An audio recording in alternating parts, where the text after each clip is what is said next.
Bienvenue dans ce live consacré aux 7 erreurs, j'ai appelé comme ça, à ne pas faire en communication, surtout pour un thérapeute.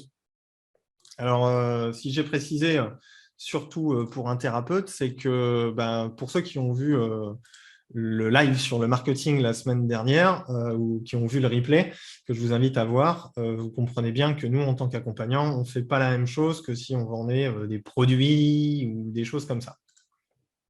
Alors, pour info, décor un petit peu inhabituel aujourd'hui. Je n'ai pas refait la déco de mon bureau, où je pense que vous aurez compris où je me trouve. C'est parce que j'en ai 3 qui sont malades en bas. Il a bien fallu que je trouve un point de repli. Tu vois. je suis piqué la chambre de l'ado. Donc, ça, c'est pour la petite anecdote. Au passage, je vous remercie aussi pour vos messages suite à mon annonce de stage que j'avais évoqué la semaine dernière. Et je suis très content de vous dire que j'ai posé la date pour le mois de mars sur Paris. Et j'en parlerai un petit peu plus à la fin pour ceux que ça intéresse. Ou de toute façon, je partagerai sur le groupe pour ceux qui ont envie de participer en tout cas. Thème du jour. Les 7 erreurs à ne pas faire en communication pour un thérapeute. Selon vous, et c'est ça qui m'intéresse toujours pour commencer, c'est quoi ce qu'il ne faut pas faire en com quand on est thérapeute? Utiliser du jargon de thérapeute. Ouais. Première erreur, effectivement. Parler de soi et pas des clients. Oui. Toi, tu as déjà toutes les réponses, alors tu triches. Non, je ne sais plus. Oui, c'est ça, parler de soi, effectivement. Parler de soi et pas du client. Quoi d'autre encore? Allez-y. Les autres? Ce serait plutôt l'inverse. Donner envie, en fait, au client de venir. Ce qui veut dire parler de soi, en fait. Je pense que l'inverse, c'est ça. Oui, voilà, exactement. C'est un petit peu redondant, mais effectivement, donner envie à l'autre de venir, c'est déjà commencer par s'intéresser à lui. Donc, on va tout détailler de façon point par point. Je vais vous donner quelques tips de ce qu'il faut faire et pas faire. Quoi d'autre encore, selon vous? Dire que notre pratique est trop géniale. L'autosatisfaction, effectivement, faut être un petit peu méfiant sur le sujet. C'est vrai que je ne l'avais pas noté pour le coup, mais ça coule un petit peu de source aussi. Pour moi, ça fait partie d'un travail de reconnaître que ce que l'on fait partie d'un grand tout. Donc, si on commence à dire que notre pratique est trop géniale, je vous laisse imaginer le présupposé qu'il y a derrière. Du coup, de ne pas dénigrer la concurrence ni la médecine, en fait. Exactement. Et donc, ça, par extension, on ne va pas dire qu'on est les meilleurs. La promesse de résultat aussi.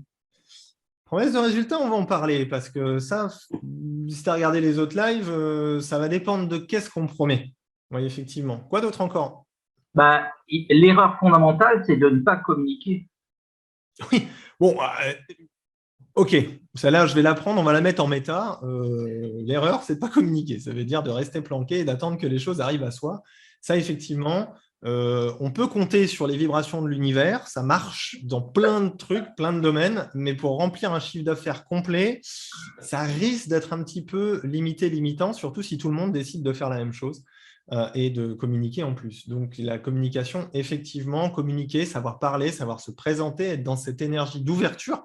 Je compléterai un petit peu de ça, Stéphane, l'énergie d'ouverture à communiquer, à se présenter au monde, elle est absolument essentielle. Et c'est intéressant d'en parler parce que dans l'idée, il y en a qui ont peur d'être vus. Et je peux vous dire, quand je fais des analyses de sites, ça se voit.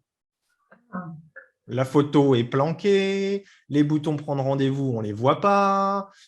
Pour prendre contact, il faut limite chercher dans la sous-page de sous-page. Ça raconte quelque chose, ça aussi. Donc, ça serait assez drôle d'ailleurs de regarder votre site internet et de vous demander est-ce que je suis planqué ou est-ce que je ne suis pas planqué. Donc oui, effectivement, il y a cette volonté de communiquer. C'est parfois complètement subjectif et inconscient, comme beaucoup de choses que l'on fait. Mais si j'en parle là maintenant, peut-être que ça peut remonter à la conscience. Est-ce que j'ai vraiment envie qu'on me voie? Est-ce que j'ai vraiment envie d'attirer des gens à moi? Donc, cette volonté de communiquer, effectivement, est importante. D'autres choses qui vous viennent à l'idée? Aborder des problématiques qui concernent vraiment les personnes, quoi, par exemple, qui sont d'actualité. Oui, effectivement. Aborder des problématiques qui sont d'actualité, c'est mieux. Et ce que j'appelle, moi, souvent, les problématiques reconnues par les gens. C'est-à-dire que nous, en tant qu'accompagnants, on va avoir un filtre, on va avoir nos connaissances, on va avoir ce qu'on sait qu'on peut accompagner, on peut même savoir ce qui se joue parfois derrière une demande, mais sauf que la personne, elle n'en a pas conscience. Elle ne se dit pas qu'elle a un problème abandonnique, cette brave dame ou ce brave monsieur. Donc, si on va parler de ça en communication, les gens ils vont se dire « ouais, non, ça ne me parle pas ». Et peut-être que son problème, ça va être sa manière de gérer ses relations affectives. Mais elle n'est pas au courant qu'elle a un problème d'abandon. Donc, si nous, on va communiquer sur l'abandon ou le rejet ou autre chose, admettons, sur une problématique thérapeutique, par exemple, la personne ne va pas pouvoir s'identifier à ça. D'accord ? Je vais développer un peu plus point par point, mais effectivement, il y a ce truc-là. D'autres choses avant que je démarre ? On a déjà abordé pas mal de points hyper intéressants, hein, je trouve. C'est déjà cool. C'est bon ? On y va ? Alors, j'en ai 7. Je ne l'ai pas fait exprès, hein, parce que des fois, il y a des trucs, c'est genre des punch chiffres, tu vois, genre 5, 3, 7. Non, j'en ai listé 7. Le premier, croire qu'il faut plaire à tout le monde dans sa communication. Et ça, je vous le dis parce que dans tout ce que je lis ou ce que je peux entendre ou ce que je vois, c'est comme si on avait la volonté que ce qu'on va dire, tout le monde va le comprendre, tout le monde va trouver ça génial et tout le monde va s'identifier à ce truc-là. Ben non. Et c'est l'erreur fondamentale parce que ça nous déconnecte complètement finalement de ce qui l'on est et de ce qu'on veut faire, de nos points de vue ou de nos approches. Donc, croire qu'il faut plaire à tout le monde dans notre com, entre parenthèses, toucher tout le monde dans notre com également, que je compléterai, ben c'est une des premières erreurs fondamentales. L'idée, c'est de se dire, quel est mon point de vue ? Et là, pour le coup, ce n'est pas s'intéresser à l'autre, c'est d'abord s'intéresser à soi avant de s'intéresser à l'autre. C'est moi, quel est mon point de vue sur l'accompagnement ? Quel est mon point de vue sur les personnes que j'ai envie d'accompagner ou non ? Et parce que ça peut arriver à un moment donné, même si au début de pratique, je conseille d'accompagner tout le monde. Mais ça se filtre au fur et à mesure du temps. Et pour ceux qui ont un peu plus de bouteilles, je pense que vous devez le sentir à un moment donné, que vous êtes plus sensible à certaines problématiques que d'autres. Mais surtout, c'est votre style et votre ton qui va soit vous rendre attirant, soit au contraire amener la personne à choisir quelqu'un d'autre. Et je ne peux pas entendre d'une certaine manière dire « c'est super, il y a plein de thérapeutes et tout, et voir des communications plates, complètement généralistes, sans aucune identité, sans rien du tout dedans, sous prétexte qu'il faut que ça plaise à tout le monde. Parce que c'est ce qui se passe un peu derrière. Oui, mais si je dis ça, les gens qui sont comme ci, ils ne viendront pas me voir. Ben ouais, mais si c'est ce que tu penses, ben, tu seras sûr d'avoir les gens qui adhèrent à ton discours, qui adhèrent à ton approche thérapeutique, qui adhèrent à ta manière d'accompagner. Donc, la première erreur pour moi, c'est croire qu'il faut plaire à tout le monde. En com. C'est même tout le contraire. C'est montrer qui l'on est pour attirer les gens qui sont en correspondance avec nous. OK ? Ça revient à être aligné avec soi. Ben, c'est une forme d'alignement personnel et de positionnement, d'identité d'accompagnant. Tu vois ? Et c'est ce qui manque cruellement. Je lis une quantité de sites où c'est chiant. C'est chiant. Je me dis pas, il a quoi ? Il fait. Alors pourquoi j'irais voir lui plutôt que l'autre ? Tu vois ? Et on suit des gens qui sont qui nous touchent d'une certaine manière. Alors ça peut être sur un mot, ça peut être sur une approche, ça peut être sur quelque chose. Tu vois ? Première erreur, selon moi, c'est celle-ci. La deuxième, c'est de croire que tout le monde sait ce que l'on sait. Oui, c'est pour ça que quand je dis oui, mais vous avez probablement une problématique de croyance limitante. Dans 90% des cas, vous avez un poisson rouge devant vous qui pense que vous parlez de religion, quoi. Parce que c'est du jargon, c'est ce que disait Cédric tout à l'heure. Non, vous êtes formé, vous avez travaillé probablement sur vous, je pense. Vous avez lu des bouquins, vous vous êtes enquiquiné, vous avez fait des stages, vous vous faites superviser. Les gens qui viennent vous voir n'ont pas fait ça, pour la plupart. Donc, ils ne savent pas ce que vous savez. Et il n'y a pas d'histoire de position haute, position basse, là, ça n'a rien à voir. Hein. Moi, quand je vais voir mon mécano, je suis nul en mécanique, et il me dit c'est un problème de durite. Je suis là, je fais c'est son métier, c'est son job. Mais nous, en tant qu'accompagnants, on doit aussi se dire que la personne n'a pas fait le travail de développement personnel que nous, on a fait. N'a pas forcément lu tous les bouquins que nous, on a lus. Pour ce qui concerne certaines pratiques, que ce soit énergétique ou même l'hypnose sur les phénomènes hypnotiques ou des choses comme ça, les gens n'ont jamais vécu ça. Donc, ils ne savent pas ce que vous savez. C'est ce que Laurent Bertin appelle la malédiction du savoir. Alors, je ne sais pas si c'est de lui, mais c'est de lui que je l'ai entendu. C'est la malédiction du savoir. C'est de croire que les autres, ils savent tout ce qu'on sait. Non. Et je vois beaucoup trop de praticiens qui n'osent pas faire certaines choses parce qu'ils se disent que c'est nul, que ce n'est pas suffisamment intéressant, que ce n'est pas ci, que ce n'est pas ça. Parce qu'ils prennent en point de référence qui? Les formateurs, les collègues. Ben non. Et de revenir, à de la simplicité pour être accessible, pour rendre accessible ce que l'on fait, ça c'est une chose. Mais aussi vous, intérieurement, de se dire « Oh, les gens, ils ne savent pas ce qu'on sait. Ils ne connaissent pas les mots de jargon. Ils ne connaissent pas le vocabulaire de développement personnel, forcément. » Eux, c'est juste j'allais dire, c'est des vrais gens. Donc, ça ne veut pas dire qu'on n'est pas des vrais gens, mais c'est le quotidien. Quoi. On ne se prend pas la tête avec tout le développement personnel, ou non, on se prend la tête. C'est des moldus. C'est ça, Cédric, c'est des moldus. Mais point de vigilance absolue en communication, relisez vos textes ou regardez comment vous parlez de votre pratique et vous allez voir qu'à chaque fois qu'il y a un mot de jargon, posez-vous la question, attendez, si la personne ne connaît absolument pas le développement personnel ou le monde de la thérapie, est-ce qu'elle comprend ce que je suis en train de raconter là? Je pense que des fois, ça peut coincer. Vous savez, les fameux « nous avons tous les ressources à l'intérieur de nous pour que notre… » Tu vois ce truc-là. Les gens ne parlent pas comme ça. OK? En plus, c'est vrai. En plus, c'est faux. Point de vue thérapeutique, ce n'est pas le débat aujourd'hui. On peut faire 3 heures là-dessus, hein, donc je ne vais pas me lancer. Hein. Troisième erreur.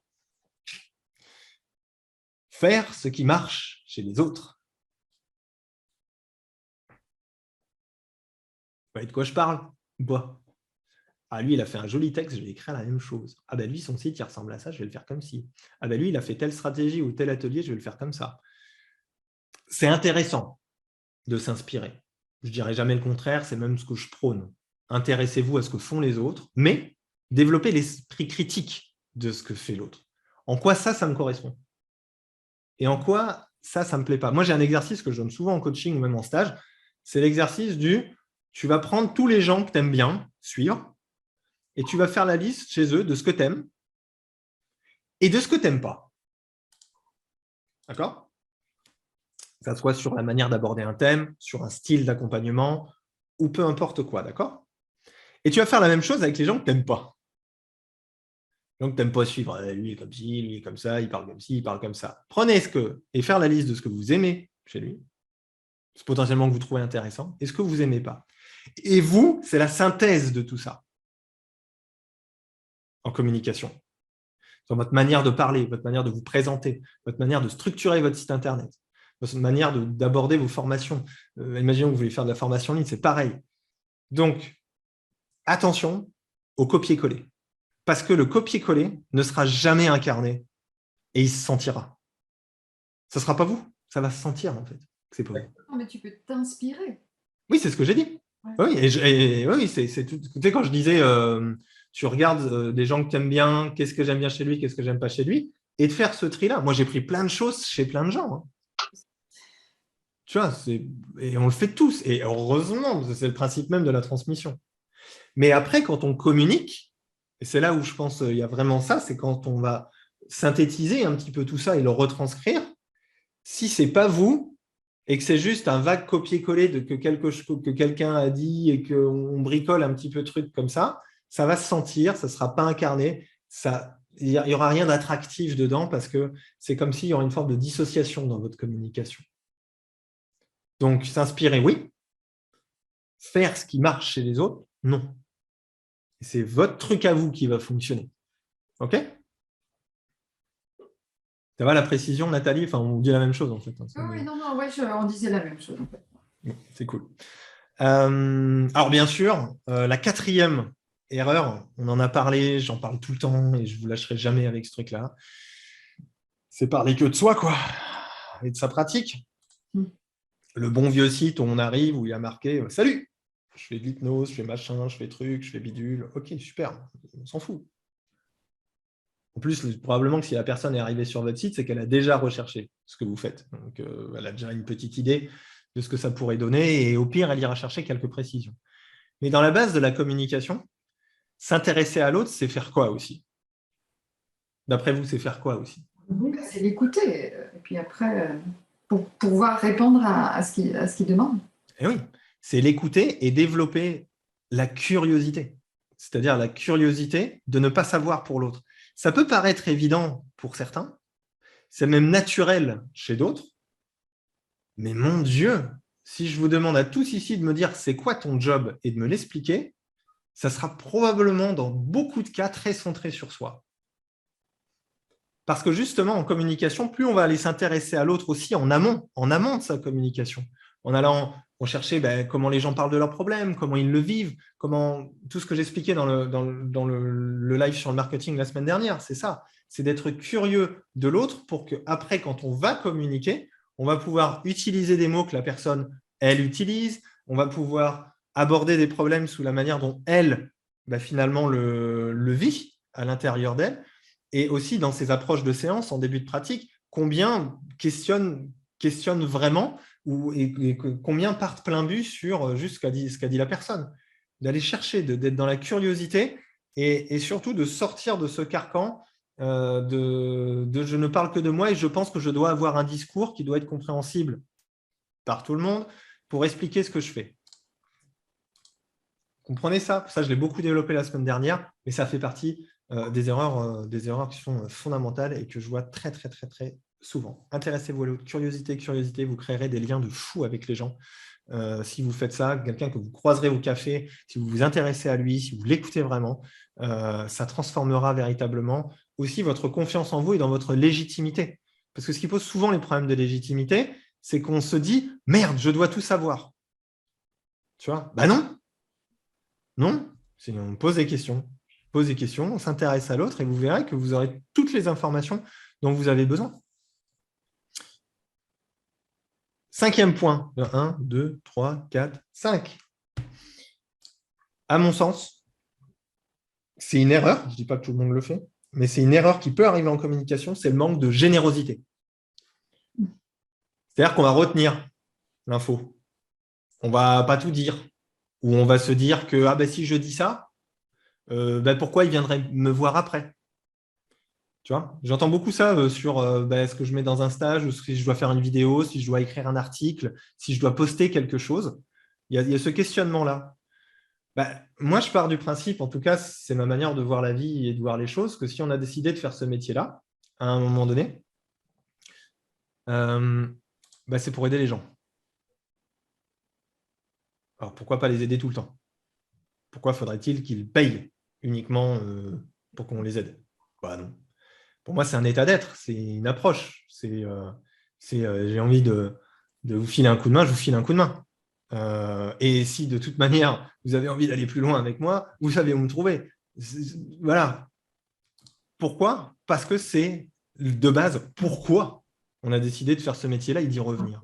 Donc, dans vos coms, soyez généreux, donnez de la valeur, aidez les gens, filez-leur un coup de main même si vous les croisez, donnez de la forte valeur ajoutée. Vous faites un atelier à 15 balles, ce n'est pas grave.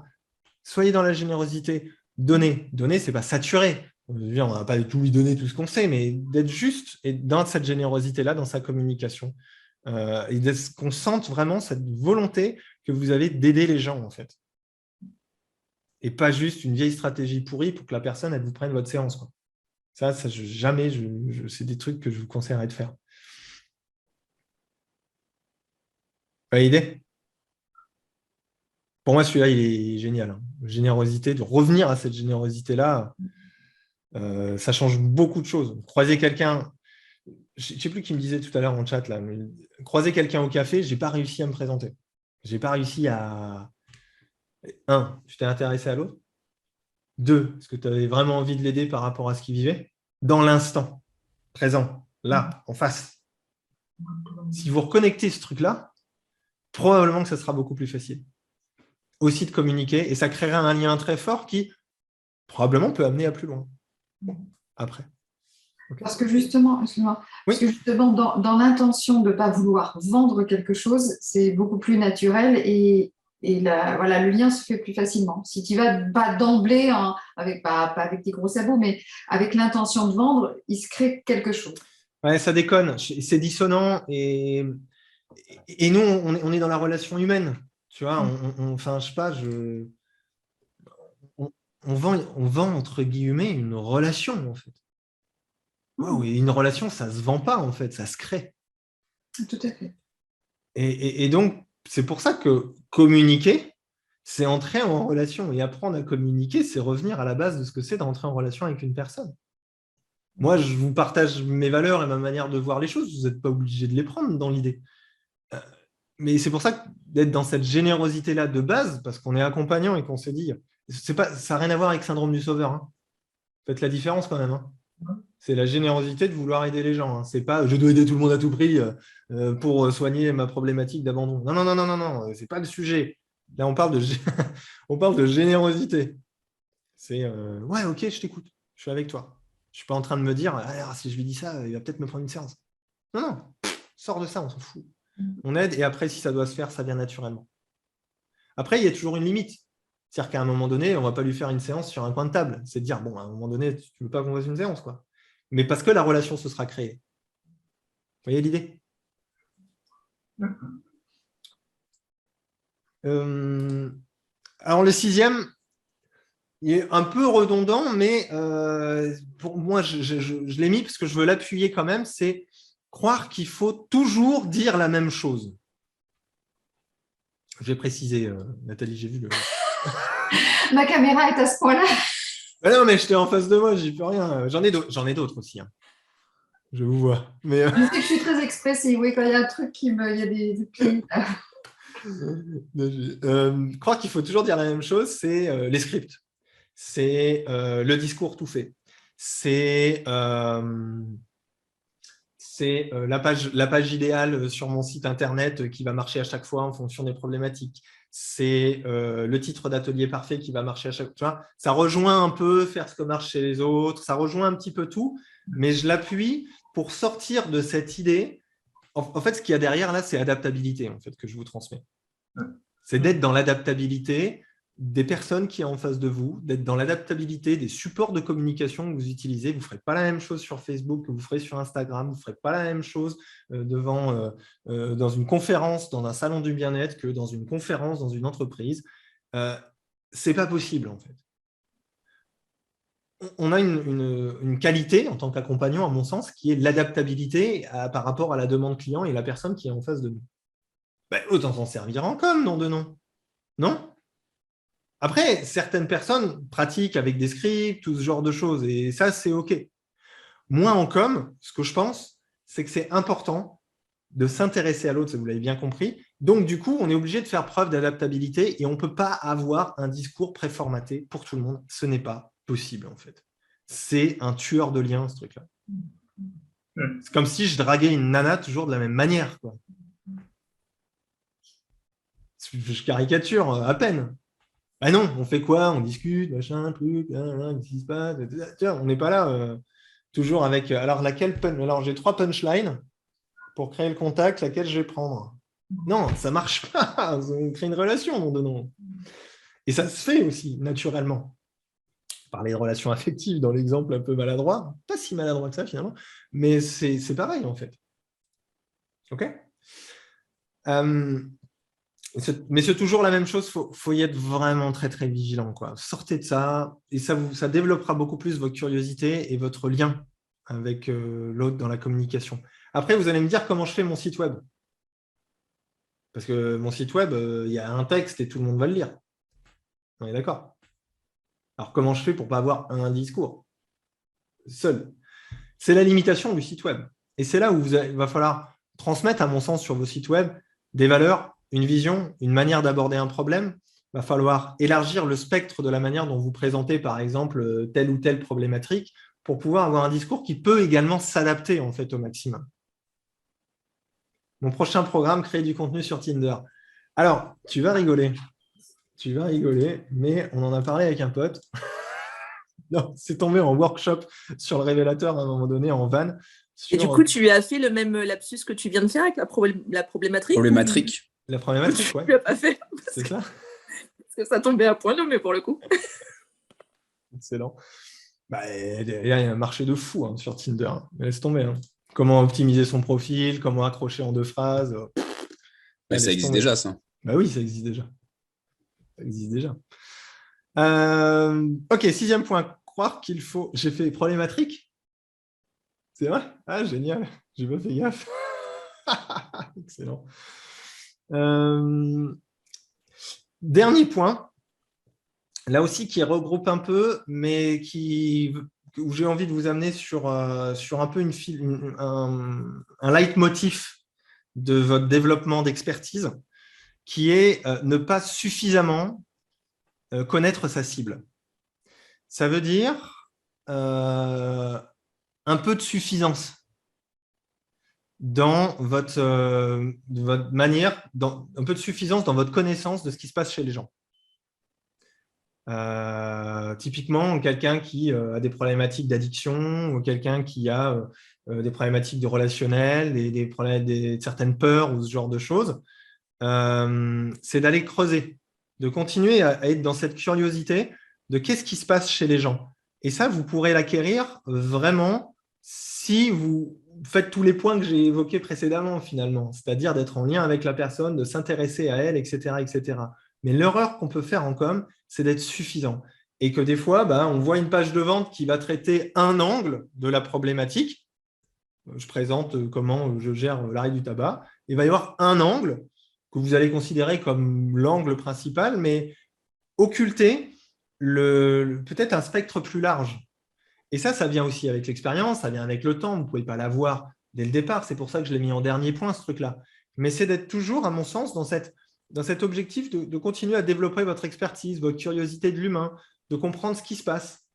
Quand je prenais cet exemple-là ce matin ou hier, je ne sais plus, à une époque, je faisais beaucoup d'arrêt du tabac. Je ne sais pas pourquoi, je n'ai pas forcément envie, mais il y en a plein qui venaient. Bon, c'est comme ça. Ce qui se passait, c'est qu'à chaque fois que la personne m'appelait pour l'arrêt du tabac, je lui disais « Mais pourquoi tu veux arrêter de fumer ?» Parce que c'est pas bien. Ok, mais pourquoi? Pourquoi maintenant? Ça fait 30 ans que tu fumes, tu peux bien faire 1 an de plus, tu vois, je veux dire, c'est pas 1 an près, quoi. Mais pourquoi maintenant?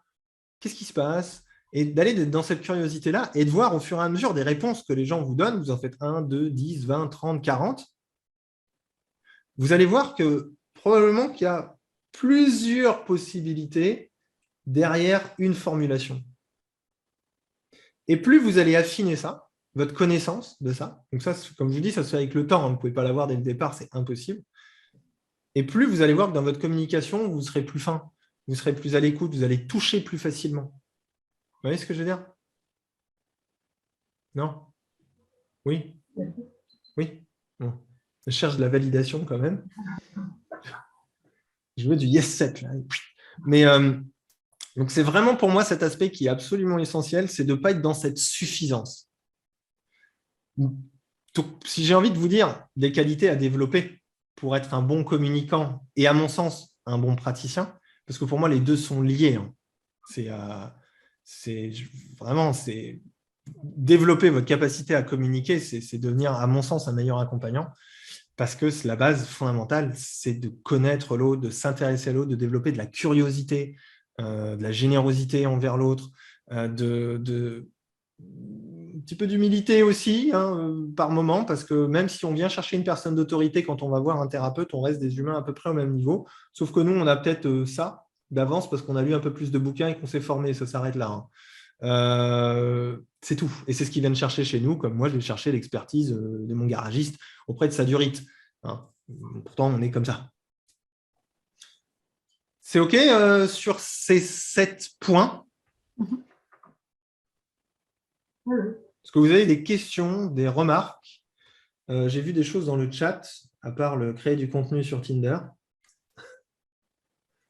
Donc là, en élargissant et en s'adaptant, ça me semble aussi d'essayer de répondre à essayer de toucher le plus de gens, alors qu'on a dit au début qu'on ne voulait pas faire ça. Je vais relire. En élargissant, en s'adaptant, ça semble aussi essayer de toucher plus de gens, alors qu'au début, on dit qu'on ne veut pas. Il a compris. du mal à expliquer autrement et pas mon micro, pas de souci. Il a compris. Donc, l'idée, c'est dans votre communication de ne pas essayer de plaire à tout le monde. C'est différent que de s'intéresser à tout le monde. Communiquer ciblé ou pas vouloir plaire à tout le monde quand je communique, ça n'a rien à voir avec je m'intéresse à ce que vivent les gens, le plus large possible, sur le spectre. Et quand je parlais de spectre aussi, c'est le spectre des problématiques. Je veux dire, derrière quelqu'un qui va vous dire « je suis stressé », vous avez 3 milliards de possibilités, quoi. Et probablement 5 ou 6 axes différents d'accompagnement possibles, voire plus. Et la curiosité, c'est d'avoir de plus en plus connaissance de ça. Et c'est ce qu'on appelle le développement de l'expertise. Mais plus vous allez développer ça à travers votre manière de communiquer, d'aborder les gens, de rentrer en relation avec eux, et là, c'est des outils de com, hein, clairement, et cette curiosité-là, et plus, vous allez développer votre expertise, plus, quand vous aurez quelqu'un en face de vous, vous arriverez plus facilement à vous mettre en lien avec lui, à commencer un petit peu le travail, hein, parce que c'est ce qui se passe. Hein, quand on a quelqu'un au téléphone, pour moi, le travail commence. Ou quand on rencontre quelqu'un, il y a un début de travail qui commence aussi. Vous voyez ? Et tu vois bien la différence, Céline ? Je vois la différence, merci. Impeccable. Vouloir plaire à tout le monde, c'est plaire à personne. Et oui. Ça, c'est la punchline du jour. Je vais regarder. Parce que, je sais pas, si vous venez me voir moi, alors il y a d'autres mecs qui font du développement d'activité. C'est qu'il y a quelque chose avec lequel vous êtes sensible, ou qui vous plaît, ou qui vous intéresse, peu importe. Ben vous, c'est pareil. Si on va venir vous voir, c'est qu'il y a quelque chose qui se passe. C'est qu'il y a une manière d'aborder les choses qui va plaire, qui va intéresser, qui va interpeller, une sensibilité. Et là, je ne vous parle même pas de ce qui se passe sur un plan qu'on ne voit pas. Pour ceux qui sont un peu sensibles à ça aussi. Des espèces de synchronicité ou des choses qui se passent. Donc, quand on a conscience de tout ça, on ne peut pas se dire je vais faire une communication plan-plan ou je vais dire une grande généralité histoire de me débarrasser du truc que je n'ai pas envie de faire. Non, au contraire, plus on va tendre vers quelque chose de plus assumé, de plus positionné, même dans le choix des mots, ça va être intéressant. L'exercice que j'adore faire, c'est genre, pour ceux qui ont envie de le faire, faites-le et répondez-moi en chat. Je crois que je l'avais déjà fait pendant un live. C'est, vous allez me dire le premier truc qui vient. Je vais dire quelque chose et vous allez me dire le premier truc qui vous vient. Et vous l'écrivez dans le chat. OK ? C'est prêt ? 1, 2, 3. Liberté. Stop, écrivez.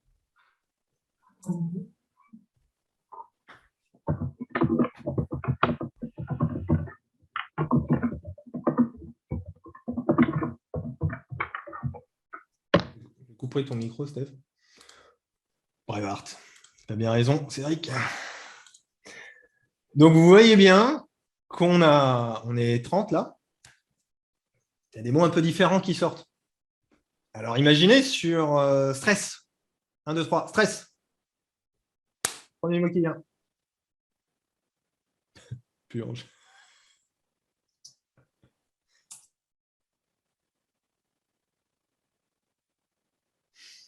Donc, quand on comprend ça, on ne peut plus présupposer en com.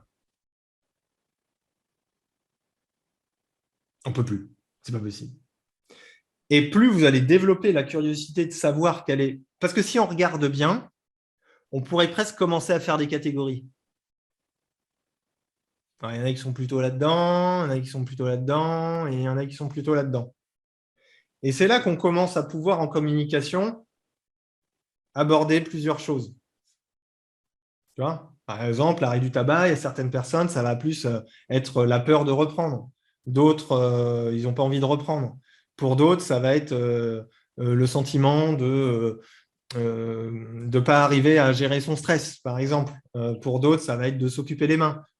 Et en fait, plus on va, en communication, élargir le spectre large et terminer par une question, par exemple, et pour vous, c'est plutôt quoi ? Et plus on va ouvrir le champ de liaison qu'on va avoir avec les gens. Donc, développer cette curiosité-là pour connaître véritablement les gens à qui vous vous adressez, les gens qui viennent vous voir, ça sera un élément fondamental.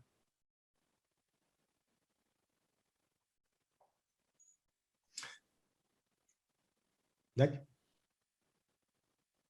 Est-ce que l'exercice vous a convaincu? Après, on pourrait s'amuser avec d'autres mots. On pourrait faire 1, 2, 3 Tinder. Allez, non, je plaisante. Moi, je vais écrire problématique, comme tout à l'heure. Voilà. En gros, c'est connaître l'origine. Pas forcément. L'origine, c'est plus un domaine d'expertise où on va aller un cran plus loin. Celui-là, il ne va pas trop nous intéresser en communication. Il y a 3 niveaux, en fait. Il y a ce que va dire la personne consciemment. Je suis stressé. Il y a ce qu'elle sait consciemment ou inconsciemment, qui peut être à peu près tout et n'importe quoi sur la notion du stress. C'est genre, je me sens seul, par exemple, ça peut. Le soir, je suis stressé le soir. Ah bon, pourquoi? Parce que je suis seul. Ah bon? Le lien n'était pas forcément évident dès le départ, mais c'est la chose plutôt inconsciente qu'elle va dire. Et puis après, on va avoir notre regard d'expert sur le sujet, et c'est là que notre jargon, il arrive. Mais vous voyez que c'est un 3e niveau. Et souvent, je vois des communications avec le jargon en numéro 1. Croyances limitantes, ressources, émotions négatives, tu vois, des trucs que les gens ne disent pas en fait dans leur vie. Vous voyez l'idée?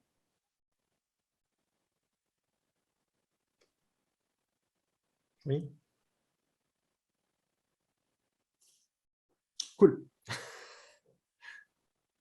Est-ce que il y a des questions autour de ça, sur certains points, sur des précisions aussi, ou par rapport à ce que vous vivez, hein, si vous avez des exemples par rapport à ce que vous avez actuellement dans votre communication.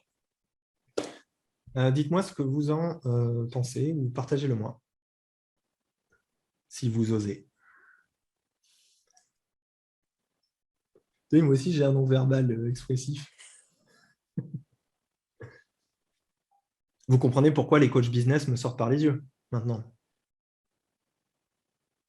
Parce qu'ils arrivent avec une super thèse et ils la proposent par rapport à ton problème. Alors que s'ils te proposent plusieurs hypothèses, ou tu peux émettre plusieurs hypothèses, mais si tu pars bien en tête avec une super thèse d'où vient le problème, d'où vient le problème, oui, c'est sûr que tu peux taper largement à côté. Ah oui, même dans le mur. C'est à trop écouter, apprendre, on ne risque pas de rester sur place. Est-ce que tu peux préciser ta question? Donc, tout ce qui est scripté dans une création de relation n'est pas intéressant. Là, ce qui est intéressant d'apprendre, c'est comment structurer son propos. Ça, c'est intéressant. Apprendre à le structurer, c'est-à-dire comment on va d'abord accrocher quelqu'un, puis ensuite, comment on va lui mettre en lumière finalement ce qui pose vraiment problème. On va l'aider à mettre en lumière ce qui va poser problème dans notre communication, puis l'aider à mettre en lumière ce vers quoi il aimerait bien aller. Et ensuite, là, peut arriver la proposition de notre accompagnement. C'est là où ça va être intéressant, les structurations de communication, comment on formule un propos, comment on amène les choses, comment on développe des analogies qui collent aux gens. Ça, j'en ai pas parlé, mais je veux dire, typiquement, ayez des analogies pour à peu près tout, en fait. C'est hyper intéressant, les analogies, parce que déjà, 1, ça raconte une histoire, et puis de 2, ça colle vraiment à ce que vit la personne pour amener un champ de compréhension et de mouvement. Sachez expliquer votre métier en analogie. Pour toi, l'hypnose, c'est comme quoi, par exemple? Trouve une analogie. C'est comme, je sais pas moi, il faut en trouver une. Moi, j'en ai une sur le problème qui est vachement intéressante, par exemple, c'est la notion de la plomberie et de la fuite d'eau. D'accord? Vous ne connaissez pas? Piqué à Laurent Bertin, celle-là. Elle est vachement bien. Imagine, tu es en séance. Moi, j'avais tendance à demander aux gens, est-ce que vous savez comment je travaille? Et ils me disaient généralement non, ce que je trouve une très bonne question. Du coup, ça ouvre le champ des possibles complet. Et avant, j'avais demandé pour vous, c'est quoi l'hypnose? Je ne sais pas, c'est un coup de baguette magique. Ok, je suis d'accord. Est-ce que vous savez comment je travaille? Non. Très bien. Est-ce que vous connaissez la métaphore de la fuite d'eau? Non. Imaginez, vous êtes sur votre canapé. Tranquille, vous regardez la télé sur Netflix, peinard avec des chips. Ou pas, choisissez votre apéritif. Et il y a une goutte d'eau qui commence à filer le long du plafond, là. Vous faites quoi? Je vois, vous faites quoi, vous? Je me resserre un verre. Ok. Oui, parce que tu vois la facture du plombier arriver. C'est ça. Vous faites quoi? A priori, vous allez essayer de savoir d'où ça vient quand même. Non? Vous allez couper l'eau probablement pour pas que ça continue. Et vous allez essayer de trouver la fuite, non? Oui. Ah bah oui, complètement. Parce que ça serait complètement débile de juste refaire le papier peint et d'essuyer l'eau et de rallumer l'eau. On est d'accord? Oui. Mais vous savez ce qu'ils font les gens quand ils viennent nous voir? Ouais, ils veulent qu'on change le papier peint. Et je veux pas creuser, je veux pas savoir, je veux que ça aille vite, je veux machin, je veux truc, je veux ci, je veux ça. Alors on fait quoi? On change le papier peint ou on s'occupe vraiment du problème? Ça passe crème, hein? Et c'est là où développer des analogies et des exemples comme ça vous permet de plus facilement rendre accessible à ce que vous faites. Et ça, c'est quelque chose qui se travaille, qui se développe. Typiquement, c'est ce qu'on va faire pendant 2 jours, pendant le stage, développer des analogies et des trucs comme ça, parce que ça manque. Mais il faut que vous les appropriez surtout. C'est pour ça que ça peut être des travaux de brainstorming et des choses hyper intéressantes pour les travailler. Mais ça, c'est rendre accessible votre communication, la rendre compréhensible, sortir du jargon et coller finalement à ce que peut vivre l'autre. Ça va, c'est clair là-dessus? Alors, j'avais des questions.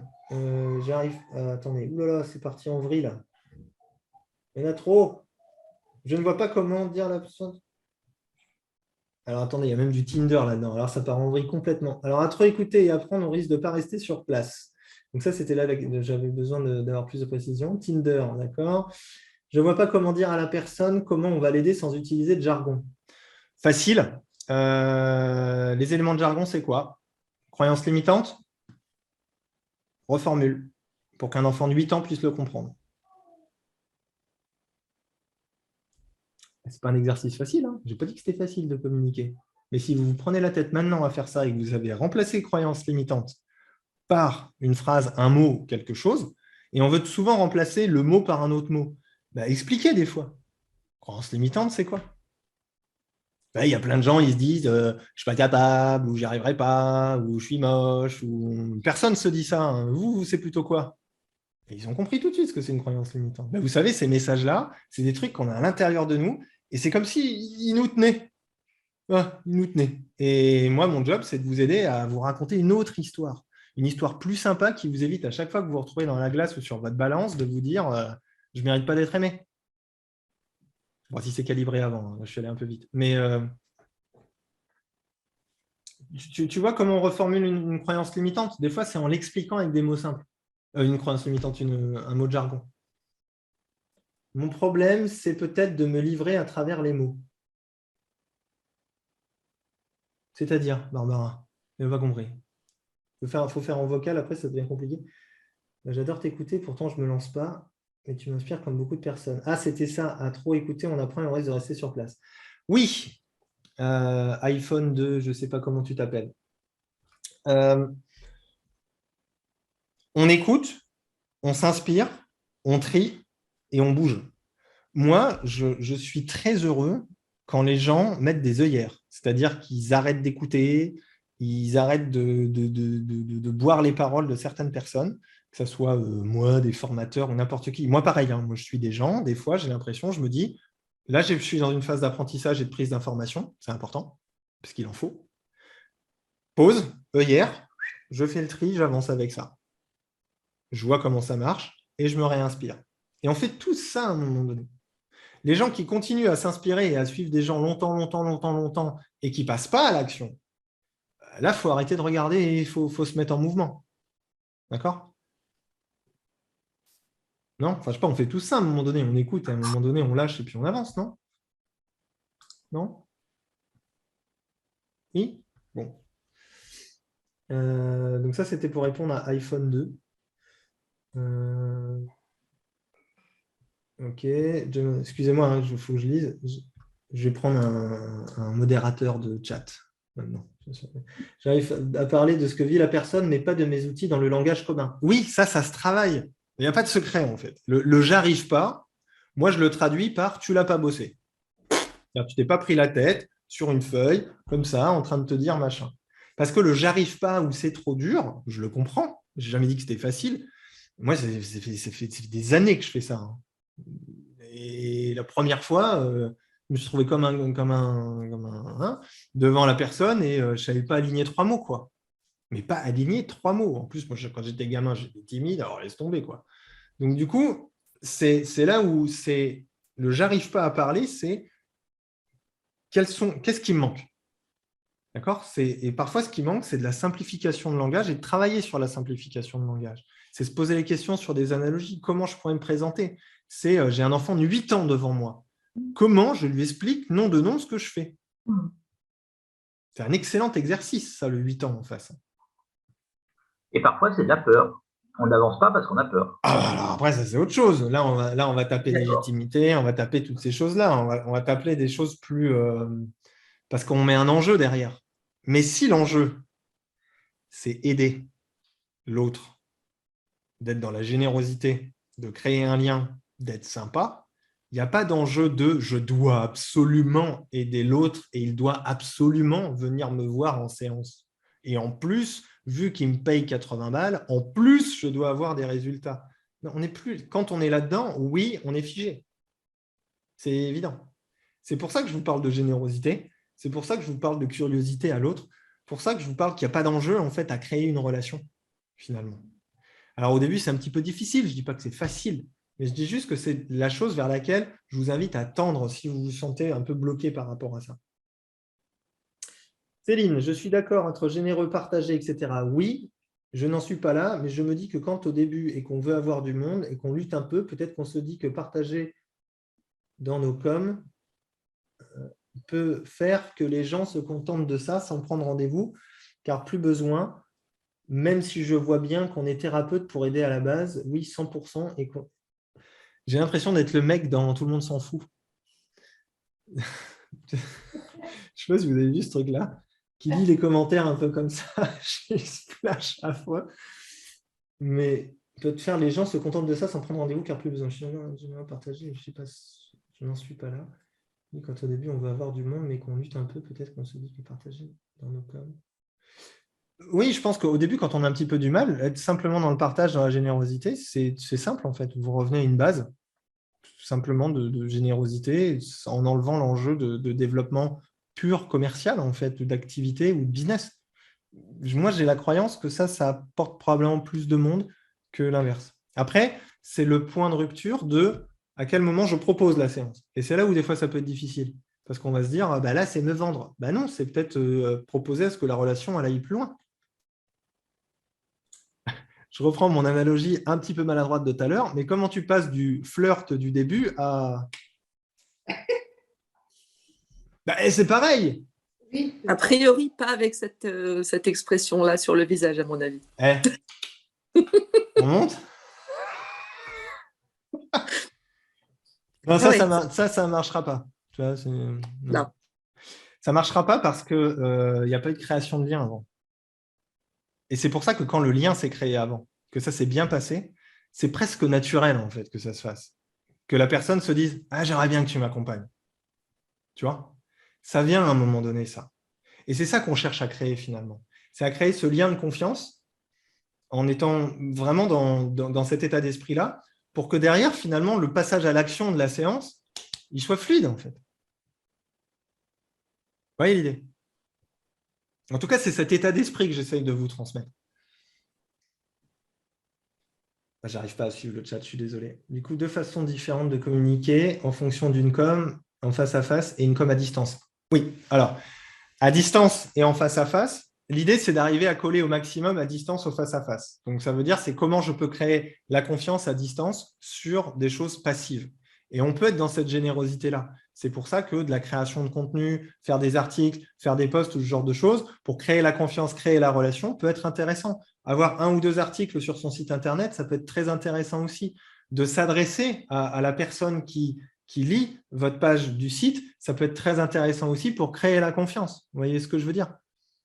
Ce n'est pas obligatoire, mais ça va le favoriser. Mais oui, forcément, pour moi, ça sera toujours plus facile d'avoir quelqu'un en face à face que de le faire à distance. C'est une évidence. mais qu'on sente cette générosité-là, cette envie d'aider les autres, cette philosophie, que la personne puisse s'identifier ou non à vous, est absolument essentiel et participera pour le coup au fait qu'elle prenne des séances chez vous ou pas.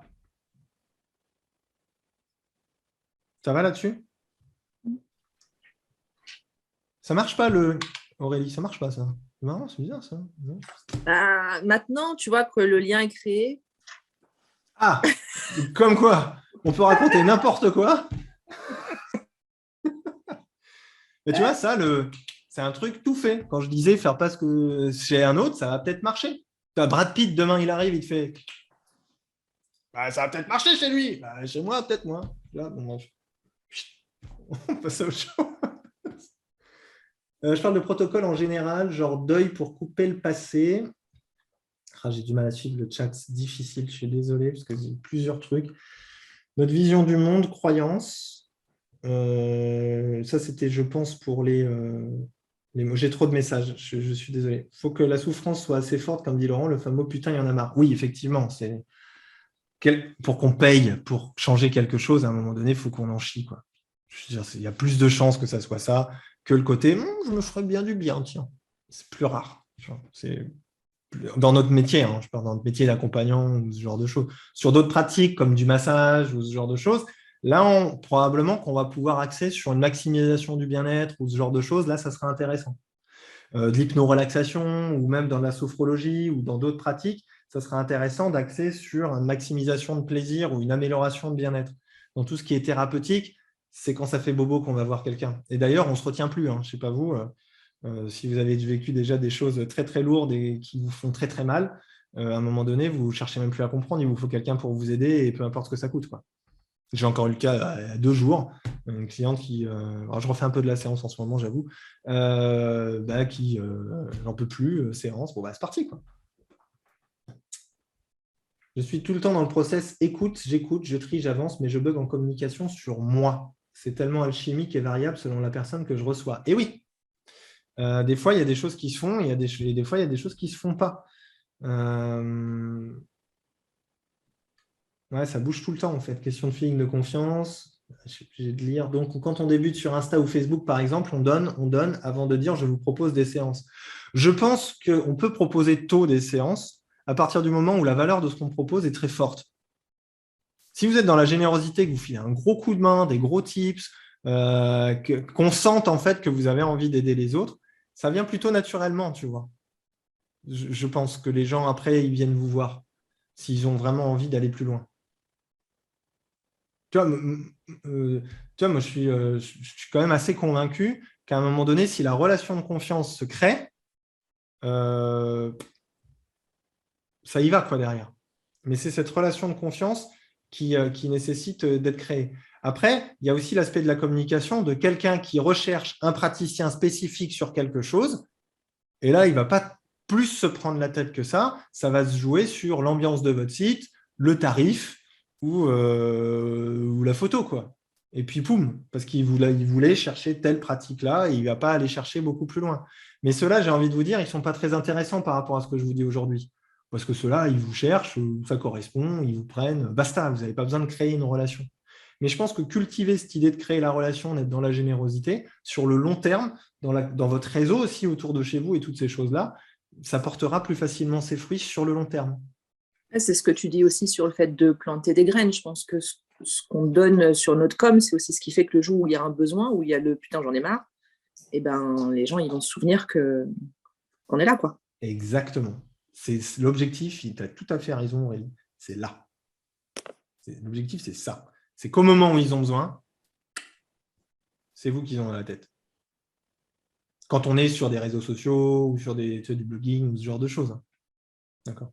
Ou même sur du one-to-one. Je veux dire, tu croises quelqu'un, tu es au café, machin, tu papotes et tout, il y a un problème, et tu te dis, bon, allez, j'ai posé 2-3 questions, je m'intéressais un peu à lui, je vois un peu comment ça se passe, je lui file 2-3 tips, et je comprends ce que je fais, je lui laisse une carte de visite, je lui dis, écoutez, c'est à l'occasion, vous avez besoin de discuter.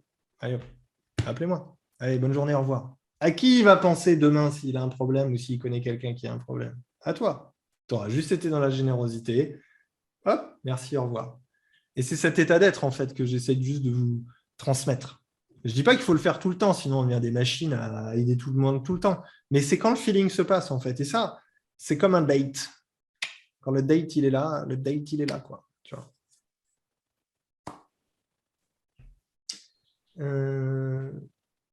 Intéressant, moi je trouve que c'est une analogie intéressante, le couple et la com, en fait. C'est tu te maries tout de suite avec quelqu'un avec qui tu n'as même pas discuté, toi? Ben non.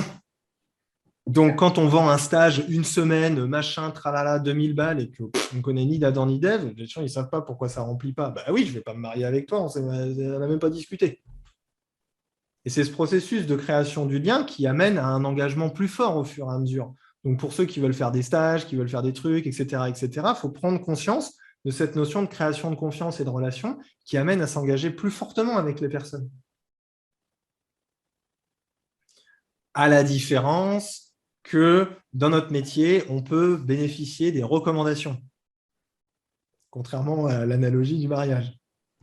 Allez, vas-y, franchement, tu peux te marier avec lui, il est top. Hein. Ok, non, ça, on ne va pas le faire. Mais par contre, dans une relation thérapeutique, ça fonctionnera.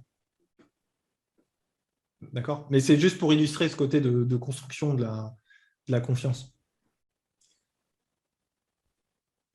C'est tout l'art de trouver la distance entre amis, relations, thérapeutes, proches, mais pas trop. Oui, il y a toujours un curseur. Enfin, moi, j'ai un curseur, il est net. Hein. Enfin, là-dessus, après, c'est perso. Créer des partenariats. La construction intime ne se construit pas toujours tout de suite. Oui, c'est ça.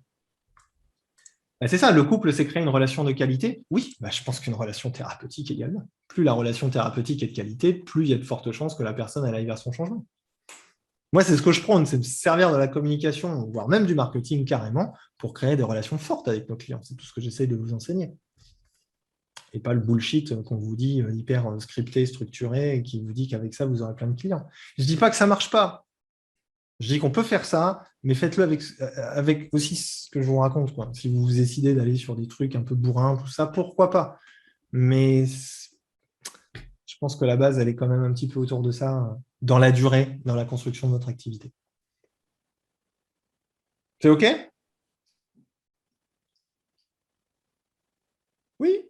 Est-ce que il me reste 2 minutes. Est-ce que dans ces 2 dernières minutes, vous avez des remarques ou des choses que vous souhaiteriez partager ou des questions?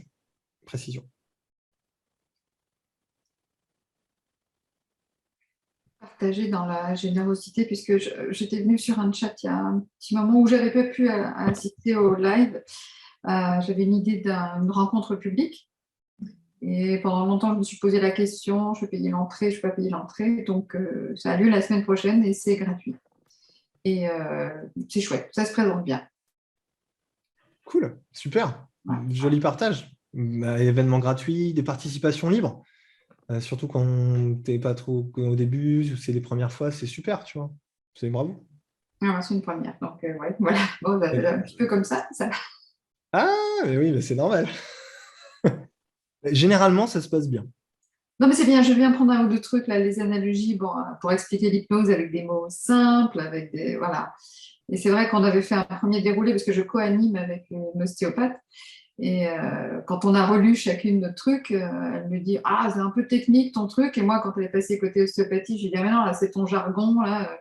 Donc, et là, on est revenu à des mots plus simples et plus des métaphores. Bon, je suis en ericksonienne, des analogies. Et je pense que ça devrait le faire. Il va rester des mots simples. Vous pouvez utiliser des mots de jargon si vous les expliquez. Le mot de jargon donne une petite posture d'autorité sympathique. Mais l'idée, c'est de l'expliquer derrière. Oui, c'est comme, et puis… Voilà, c'est comme… Tu vois, c'est comme je dis, des fois, tu utilises le mot hyperphagique. J'aime bien l'utiliser des fois. Tu sais, ça fait… Mais tu sais, tu vois, les gens qui disent « Ah, je suis boulimique et tout ». Tu es boulimique ou tu es hyperphagique? Tu vois, là, pouf, tu poses un truc. Alors, je vais t'expliquer la différence. Okay. Et là, tu peux partir après dans une analogie, dans une explication. D'accord. Okay. Tu vois, la boulimie, c'est plutôt comme ci, plutôt comme ça. Hyperphagie, tu es sur ton canapé, tu t'ennuies, tu boulottes. Tu vois, c'est remettre en fait votre communication dans la vie de tous les jours des gens. Ouais. C'est ce qu'on va essayer de faire. Mais super, c'est bien. Tu peux utiliser des mots de jargon, mais bon, il ne faut pas rester dessus. ok. Voilà, c'est tout, les expliquer. Le travail des analogies est vraiment hyper précieux là-dessus. Ma question, c'était est-ce qu'on parle de protocole quand on veut parler de notre manière de travailler en utilisant leurs mots à eux? Pour moi, protocole, c'est un mot de jargon, de base. C'est ma méthodologie, ma manière de travailler, mon approche thérapeutique. Tu vois, ça, on peut comprendre déjà plus facilement que protocole. Et puis protocole, tu as l'impression de rentrer dans un truc. Après, c'est des valeurs personnelles. Les gens vont avoir besoin de protocole. Certaines personnes vont avoir besoin de protocole. Et c'est là où la calibration, elle est intéressante. C'est de quoi a besoin la personne en face. Elle a besoin que je dise protocole ou elle a besoin que je dise ma manière d'accompagner. Tu vois, quelqu'un qui va dire « Oh là là, je suis complètement paumé, j'ai besoin de cadre. » Alors, c'est très simple. Moi, j'ai un protocole. Là, ça va devenir intéressant. Tu vois? Mais c'est là où c'est de la calibration et de l'adaptabilité. Après, oulala, attention, ça prend du temps, ça. Donc, c'est juste de se poser la question et de se dire « Tiens, comment je pourrais dire ça comme ça ?» Tu vois? Pourquoi c'est difficile? Bonjour Jean-Pierre. Oui, salut Stéphane. J'ai une question à te poser. Je ne suis pas sûre d'être pas hors sujet, mais je vais la poser quand même. J'ai le projet d'ouvrir un cabinet l'année prochaine. Oui. Donc j'ai un site internet à créer. Oui. Est-ce que tu as un conseil à me donner parce que pour moi ça va être compliqué. De ma partie technique, j'ai envie de dire. Est-ce que tu as un conseil à me donner pour sous-traite ce problème? Sous-traite tout de suite. Oui, cherche pas à comprendre. Ouais. Après, ça dépend si tu as un budget ou si tu n'as pas du tout de budget. Traiter, mais comment Il y a plein de possibilités. Je vais faire un live spécial site. Je crois que le prochain, il va être que sur les sites web parce que j'ai beaucoup de questions sur le sujet. D'accord. Donc, probablement que la semaine prochaine, tu auras des réponses. Si je ne fais pas de live sur le sujet, tu me demandes en message. J'ai déjà pas mal parlé dans d'autres lives du site web. Tu peux regarder sur mon site. Mais les solutions simples, c'est Wix, simple et beau. Solution technique light, tu vois. Et le plus simple, c'est encore simple et beau parce que tu leur payes tous les mois et tu n'as rien à faire et tu as ton site en une semaine. D'accord. Merci. Le mot thérapeutique peut-il être utilisé sans problème? Ça dépend. Ça dépend de ce que tu fais. Ça dépend de ce que tu es aussi. Ça dépend de la loi. Thérapeutique, ouais, pourquoi pas? Je n'ai pas d'avis sur le sujet. Ça va dépendre. On est bon? Excuse-moi, est-ce qu'on peut dire que l'hypnose est une thérapie brève orientée vers la solution? Pourquoi pas? Non, parce qu'il y a le mot thérapie dedans. Je ne sais pas, thérapie brève orientée solution. Est-ce que tu penses que là, tout de suite, quelqu'un qui n'y connaît que dalle et qui a 8 ans, il comprend? Non. Bon. Et donc, ce qui présuppose que tu dois au moins savoir l'expliquer avec des mots simples. Tu peux utiliser l'hypnose, c'est une thérapie brève orientée solution. Alors, ce qui veut dire,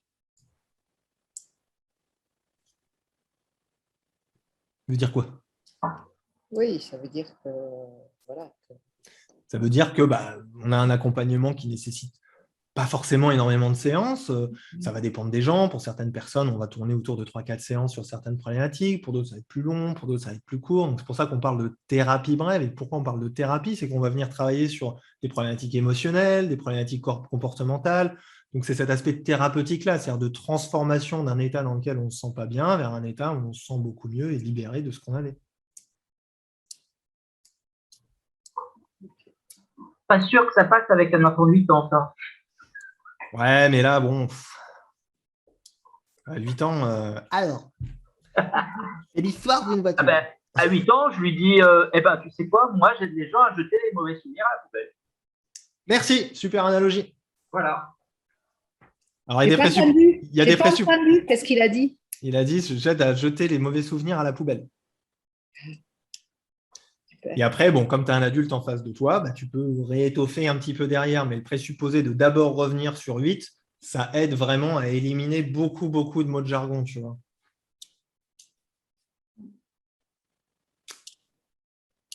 En fait, je vais garder les analogies visuelles. Je vais essayer de trouver l'équilibre entre et. Mais je m'en sers beaucoup, moi, les onomatopées, les trucs comme ça parle tout de suite. Quoi. Toi, tu arrives, tu as quelqu'un en face de toi, je sais pas, tu lui dis. Tu sais, les gens, quand ils viennent me voir, ils sont généralement comme ça, tu vois, genre.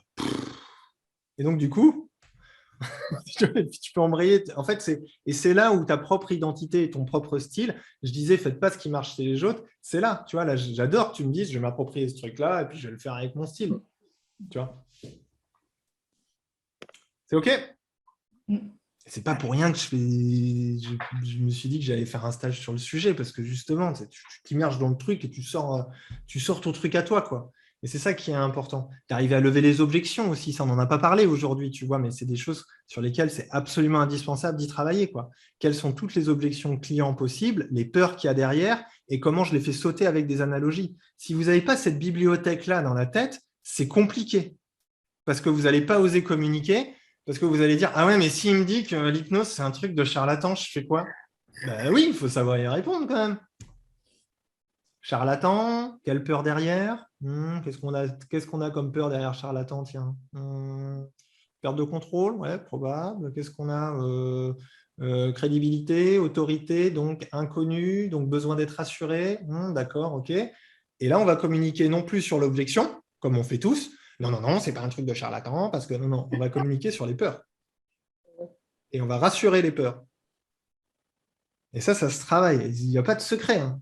Comme le je ne sais pas faire, c'est pas travailler. C'est du travail. Mais vous développez ça, alléluia. En fait, on parle à ce qui n'est pas dit et pas à ce qui est dit. Tu as tout compris. Tu vois, les trucs j'étais en stage il y a 2 semaines sur des gens qui font de la bioénergie quantique et kinésio, tout ça. Donc, eux, le problème, c'est perché, quoi. Ouais. Donc, hardcore, quoi. Tu vois, donc, hardcore, perché égale quoi? Égale probablement inconnu, peur de l'inconnu, peur de ce qui n'est pas vérifiable et invisible. Donc, il va falloir travailler là-dessus en travaillant des analogies et en reprenant des lieux communs, tu vois. Sur le travail énergétique, tu vois, c'est genre, c'était jamais arrivé dans une pièce et de sentir qu'il y avait une atmosphère un peu bizarre? Jamais. Hein. Non, hein. Bah si, ça nous arrive. Tu sens quand quelqu'un est en colère, tu sens qu'on dégage quelque chose. C'est bien qu'il y a un champ de perception qui va au-delà de nos simples sens. C'est qu'on sent quelque chose. Puis tu développes. Mais c'est là où c'est intéressant d'aller chercher les objections. Mais bon, ça, ce n'était pas le sujet du jour. Prenez soin de vous. Merci, de même. Des bisous et à très vite. Ciao. Bon week-end, bye bye. Bye bye.